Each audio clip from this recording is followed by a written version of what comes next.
ఒక స్మైల్, నాన్న ఒక బాధ. నాన్న ఏం చెప్పగలం? బాధేస్తే బాత్రూమ్కి వెళ్ళి ఏడ్చి బయటికి వచ్చే బాగున్నావా బిడ్డ అనేవాడే నాన్న. ఏం చెప్పగలం? నాన్న తన కష్టాలన్నీ గుండెలో దాచుకొని, నీ గుండెకైతే ఏం కాలేదు కానీ తన పిల్లాన్ని అడిగి తన బిడ్డల కోసం సర్వస్వం ఇచ్చేవాడే నాన్న. నాన్న ఒక ఎమోషన్, నాన్న ఒక స్మైల్, ఒక దుఃఖం, ఒక ఏడ్పు. మళ్ళీ మళ్ళీ చెప్తున్నా, ఇక్కడ ఉన్న నాన్నలందరికీ happy father's day. But mother's day is really mother's day, but father's day is parents' day. అర్థమైందా? Mother's day is a mother's day, but father's day is a parents' day.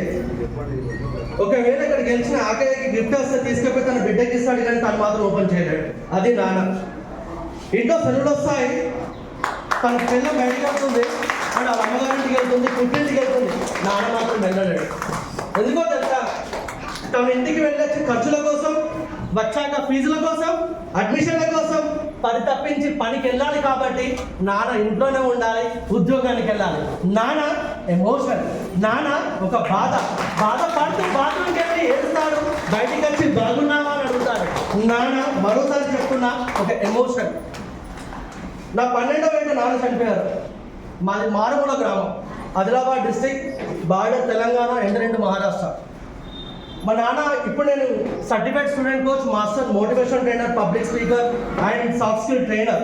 I got a certification from central government motivation. అంటే students చచ్చిపోతున్నారు, వాళ్ళ కోసం ఏదైనా చేయాలని చెప్పి 3 సంవత్సరాలుగా నా లాస్ట్ సాలరీ, అంటే నేను ఎప్పుడైతే క్విట్ చేశానో అప్పుడు నా అక్షరాల నా జీతం ₹1,00,000. ఆ జీతాన్ని బదిలేసుకొని నేను స్టూడెంట్స్ కోసం పరితపించినప్పుడు ఒక గురువు చెప్పిన మాటలు, మీ తల్లిదండ్రులు చాలా పుణ్యం చేసుకున్న వాళ్ళు, నువ్వు ఇంతమందికి సేవ చేయగలుగుతున్నావు అంటారు. నాన్న గట్టిగా ఉండి మన కోసం పోరాడితే మనం సంపాదించడమో సాఫ్ట్వేర్ జాబ్ కాదు, ఖచ్చితంగా ఈ పిల్లలు పెద్దగా ఖచ్చితంగా వాళ్ళ కోసం ఏదైనా చేయగలిగే స్ఫూర్తిని నింపేవాడే నాన్న.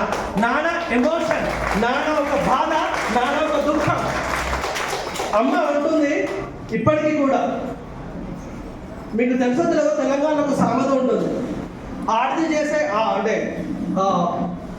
అంటే వైఫ్గా చేసే పని నిల్వ ఉండదు, మొగాడు చేసే సంపాదన నిల్వ ఉంటుందని. అది ఎంతమందికి అర్థమైందో తెలియదు. మా అమ్మకు చెప్తూ ఉంటుంది అనమాట. మా నాన్న తాగుతూ ఉండేవాడు ఏం లేకున్నా కూడా, కానీ మమ్మల్ని చాలా బాగా చూసుకునేవాడు. మా అమ్మ ఎప్పుడూ ఒకటే అంటూ ఉంటుంది, ఒక ఆడదిగా ఏం చేసినా ఇల్లు నిలవదు, బట్ నాన్నగా చేస్తే బాగుంటుందని. ఇంట్లో పిల్లలు సక్సెస్ అయి ముందుకు అడిగేశారంటే వాళ్ళు ఒకే ఒకటి, నాన్న. నాన్న నాన్న నాన్న. అగైన్ ఐఎమ్ సేయింగ్ నాన్న ఎమోషన్. బాత్రూమ్కి వెళ్ళి బాధపడి బయటికి వచ్చి బాగున్నావు అడుగుతాడు. తను బాగోగుల కోసం తన సర్వ